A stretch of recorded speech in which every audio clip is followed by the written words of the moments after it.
Let's join the channel here over at subscribe to the various other links. So influencers do it like Tim Pool in the quarter. They're in a full meltdown over some stupid movies. Now here's the reason I did this video, because they are. This is all real. This is they have an emotional attachment, and to watch them on Twitter, if you didn't know anything about the culture war, you'd look at this and go, wait a minute, what's going on? Why do these people on both sides of the aisle, to be fair, why are they so concerned over movies? Why is it the left is angry that people aren't seeing these movies? That's not organic. And you look at the movies, you're like, I just see a bunch of like CGI. My buddy calls them bundles of sticks in spandex, but he uses that other word.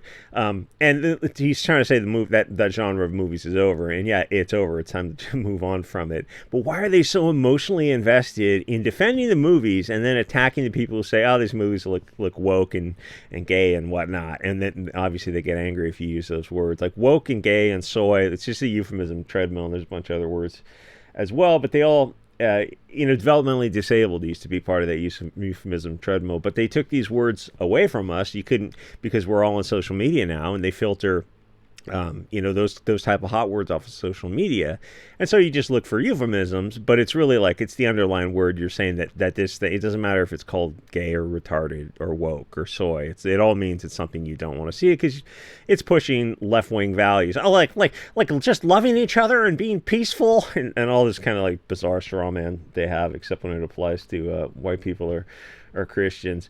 But the thing is, it doesn't change the underlying movie. And I get in there and I call these movies gay all the time. It's a lot of hot words.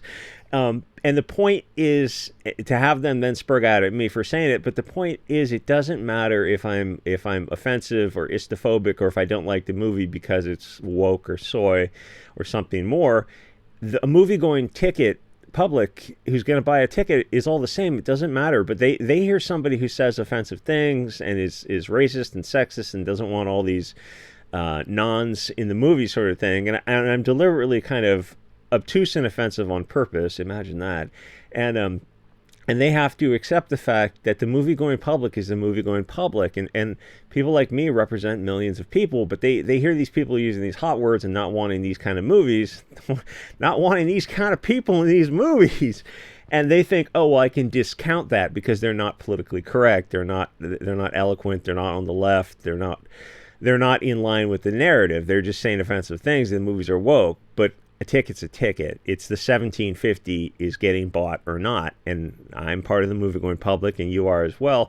And if you see movies that you can describe as, we'll say, woke, you're not going to see them. You just see the advertising, and you're like, yeah, I'm just not on board with this. And that seems to drive them crazy, and then they have a more of an emotional response.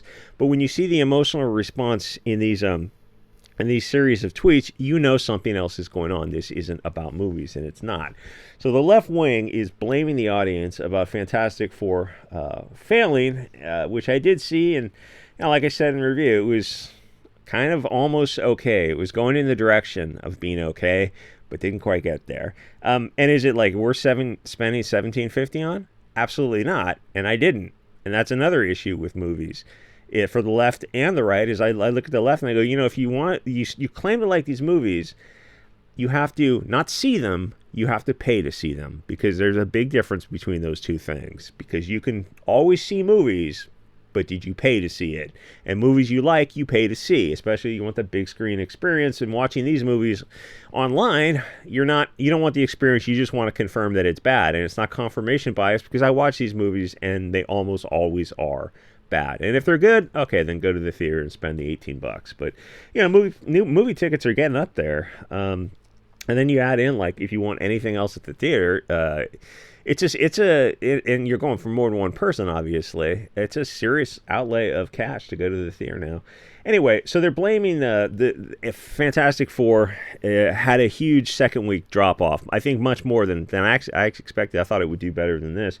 And it seems weird that they're having such an emotional involvement, and it's like that's the best time to get on there, call the movies gay and woke and soy, and trigger them and have them absolutely lose their friggin' minds in some movie that they have nothing to do with. They don't work for these globalists. Warner Brothers does DC and Disney does Marvel or the rest. So, and also the mainstream media. Forbes is a typical shill, but almost all the mainstream media is left-wing, and they're all going to bat and defending and excusing these woke movies. And this article mentions, and it calls them influencers. It's a word I really hate, or content creators. It drives me nuts. Where movies, because it just seems like total, we'll say soy slop, because I can't say the other word. Calling these people influencers means that they can influence you to go see a movie. That's not quite true. It's tricky because they can't really push movies that the audience, they can enforce a movie, like positive enforcement. If it's going in one direction, they can boost it in that direction. If the audience knows a movie is not going to be good, and the superhero genre has been bad for several years, they can't boost that movie without losing credibility and just openly being shills. If movies are good, people generally see them. As someone pointed out, what was that movie where they're like, they go up to like the North Pole, The Thing, with John Carpenter's The Thing. It's like there's a few movies like that come out in the theaters and they bomb, and then people come back later and see them, and they become cult classics, which is a bummer for them because they make most of the money coming out of the theaters. And then, I mean, but back in the day, things were still better because you had to at least rent the movies. Now you don't have to rent things. You can go online and borrow them without, So the thing is, people generally see them, not always. An advertising campaign, if it's the wrong advertising campaign, it can screw something up. Like, just go ask Jaguar for that, for their electric cars. Or the timing of the release of a movie, if it steps on another movie, can be a problem. But it's a high percentage of good movies will still have an audience the second weekend. And the timing is probably more important now than it ever was before. Because like I said, if a movie ticket is $18, you're just not going to go see movies as often as if, adjusting for inflation, they were less, and they used to be less. They're never going to admit that the toxic left-wing characters and story is the problem because they're filthy globalists. This is their religion. Hopefully, the day of the helicopter approaches. It's because and they don't think that Pinochet memes are funny. It's like, what else would you do with communists? It's because they're not human. It's part of the culture war. This specific movie, and most movies in general in the mainstream, push a left-wing narrative pretty openly now. Some of the themes include, in general, girl power. And here in this movie, you have a pregnant woman who sort of becomes the front runner for the team, which is weird because the guy, Mr. Stretchy, is the leader in the comic. But it's all a team. Everyone has a time to shine. But here you had a pregnant woman, and she was speaking in a leadership position instead of Mr. Stretchy Dong, and they made it worse by making Pedro Pascal sort of mousy in the movie. He kind of comes across as mousy in all the movies, which is weird because he's one of the smarter guys in the Marvel Universe. The character is as well. I don't know what the actor is like IRL. Then they had the sex-swapped Silver Surfer, and to be fair, it kind of worked in the movie, because she was flirting with the Flamer dude, but she was leading the movie with the Invisible Woman, so it was two lead antagonists and protagonists, which doesn't work for a male audience or for a female audience. And if it's a male audience and you have a female character in a silver suit, it's gotta have a little more TNA appeal than it was presented, because they don't watch these type of superhero movies. Women don't. They don't even watch Birds of Prey. It's like, oh, it's a bunch of chicks, or Black Widow, or Furiosa, which is a film that people mentioned, using it as an example of a movie that should have done better. I saw Furiosa. I think they're saying like, well, look, it wasn't as woke. Yeah, movies have to be better than just not bad and not as woke. It still had a scene at the end where I think she was fighting Jason Momoa, who's like 220 pounds, growth hormone, and she's 140 pounds. Something, I kind of vaguely remember a scene like that. You just can't have scenes like that in movies. That suspension of disbelief just doesn't go that far. But because people have hair trigger to perceived woke, and that's a reality too as well, where if you look at like Madam Web or the Marvels or something, you're like, oh, a bunch of chicks? No, hell no. Not only that, but non-white chicks. It's like the Venn diagrams of pushing people away from a movie. Female is one from an action movie, and then non-white female is like, that's the lowest appealing demographic to the audience, period. No offense. So, not like they're listening to this. So people just avoid the movies without really even looking into it. And the thing is, you look for a review. The mainstream Rotten Tomatoes are going to give a fake review. If it's a high score, it's most likely because of it's woke. Look, it's got Rachel Leishman at the Mary Sue. She talks about movies, and she says, like, for her, diversity means the movie or the show gets high score. And I'm trying to, like, explain to these people that, oh, well, for us, it's the opposite. Diversity is actually pushes people out of the theater. And they just can't comprehend that. Or maybe they can't comprehend that someone is just being honest with them as that. And a lot of this begs the question is, why don't women go see these movies that, Charlie's Angels or Terminator, which are a bunch of women running around? I guess, women aren't interested in women in action roles because women aren't men, and they still blame the right wing when the left wing is the one who doesn't pay for these woke movies. If they want a movie, they go sail the high seas for a lot of these movies as well. We'll openly tell them feminism and brown people are no longer interesting to us. You tried that, and like the 2020 Summer of Love, I think, put the final pin in that idea. But the left wing are the ones who claim to love all this kind of crap. Girl power was the main problem with this movie, this whatever chick, and she came at this came at a time that people are really, really sick of girl power, diversity, and left wing globalist themes. The other problems are race swapping and making the non-white characters Mary Sue characters, and the bad guys are all going to be blue-eyed blondes type of nonsense. I don't know if that was in this movie, but this movie did have another weird thing was the background audience scenes. This was like an alternative Earth, and the background alternative New York was all non-white people, and they all cheered for this group very patriotically, and they're all like Chinese and black who, real world don't get along. And so when you see this stuff, this juxtaposition between real life and then these kind of Pollyanna movies of just Pravda levels of good think, it takes you right out of the movie when you see all this kind of like the messaging is so heavy-handed. All people wanted was for ethnicities to be treated equally. I mean, most normal people, I'm kind of have a different bent on it. And they just refuse to do it. They're willing to lose money to push woke. I mean, I'm kind of more of the bent of, let's just make the Browns the bad guys. Tell a movie about the Middle East and have the, usual suspects be the bad guys. Have the superhero go in there and they're Clark Kent goes, that's terrible. She goes, they're terrorists, Clark. Something like that. And it's like, no, we're going to have blonde guys hijack an airplane. Oh, well, that's absurd. I literally saw that in a comic book once.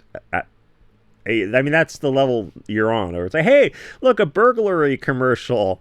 It's a white guy in a ski mask and a crowbar. Oh, okay. You found the fucking unicorn, right? Anyway, the reason the left-wing influencers, who hopefully are soon to be replaced by AI, they can't replace people like me, which is fucking awesome, are so triggered is because the movies are... I don't think AIs are going to talk about gay, black, woke, soy, just too much girl power, feminism, diversity. You're going to have probably a lot of AI just pushing the party line, which is, you're probably also going to have an AI audience, which is not going to result in more sales. Hopefully there's a way to filter for that. Is because the movies are their video propaganda. It's not exactly their belief, but it's going in the direction of it. It's as far as they can go and still get some audience. Throw in the Jews as well if you really want the video censored. The one word to describe it is globalism. It's every stupid Marxist idea that destroys nations, which the useful idiot kids think is the way to a brighter future, which it never does because people are different. And the left refuses to admit it, so they blame disparate outcomes on racism and not just racial differences, which is like the ultimate wrong think to the left. The left doesn't understand that stories and character motivation have to feel right, actually truly right, not politically correct right. They painted themselves into a corner where everything is Wakanda-level fantasy, sort of we was, I'll say, of an elevated status, but for everything. Look, we got space travel, and we're super smart geniuses. Which is kind of weird because history and reality is to the contrary. So the left sees themselves in these movies. The movies are an image. Oh yeah, he blames the freaking audience. The movies are an image of their belief system, where pregnant women happily go to battle to go up against Galactus, where everyone behaves differently from human nature. In a lot of cases, it's a mirror image world where European people obviously are bad and the third world people are awesome.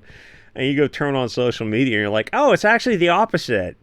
Hollywood, why are you making blonde man bad? And then you get the idea.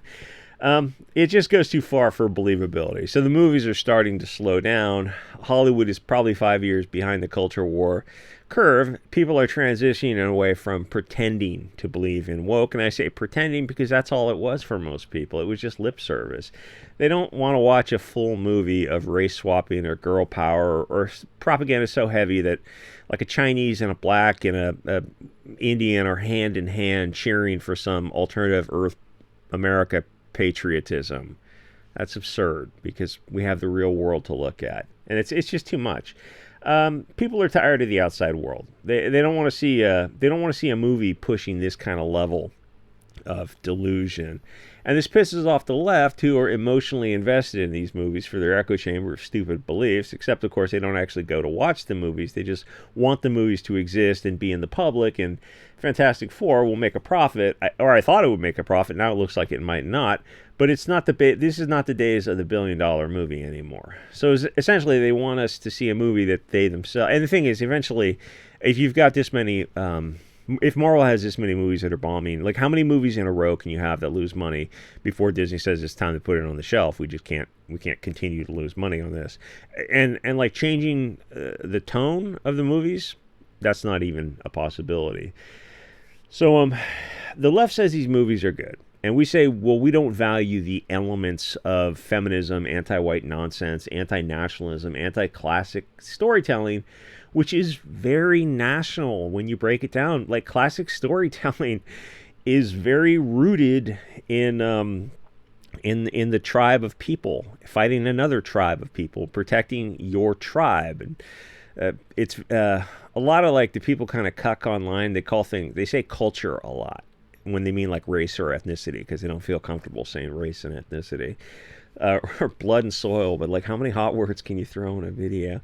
So globalist stories are fiction that goes away from classic stories. It's propaganda that only works in a fictional movie universe, and the audience is confused why Hollywood keeps pushing movies that are losing the audience because this is their bizarre religion. And this is inconceivable to them because they think they have the correct answer to everything, even though in the real world their ideas don't work and they're pissed off by our rejection of their insane ideas. So they're arguing that these woke movies are actually good and the audience is wrong. We're trying to explain that the woke elements are what ruins the movie. We don't need to even get to the point of discussing plot or character development. I just told you, it's girl power. You can't do that kind of stuff. And having blonde people be the bad guys in every fucking movie. It's so on the nose, it's touching the brain. All they have to do is make a few movies where you start turning this around. Now, that's not going to happen. These movies are openly propaganda now. And the media and soy influencers are defending the movies to a point where it's embarrassing. It's as if they're getting paid, but it's something even greater than money to them. It's their religion.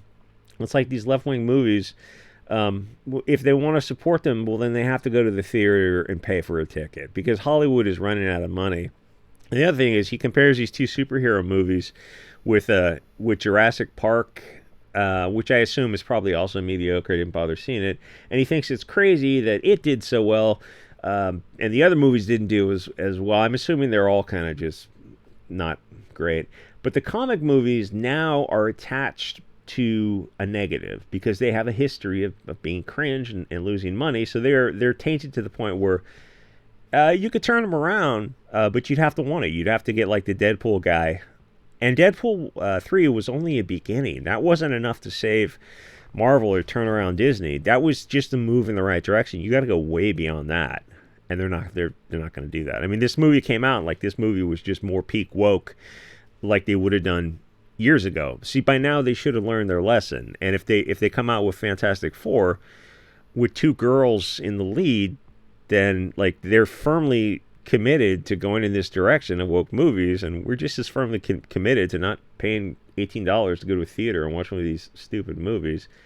So if people have the option of, hey, you want to see another gay superhero movie or some gay dinosaur movie, like I'll just go with the dinosaurs if we have to go see a movie.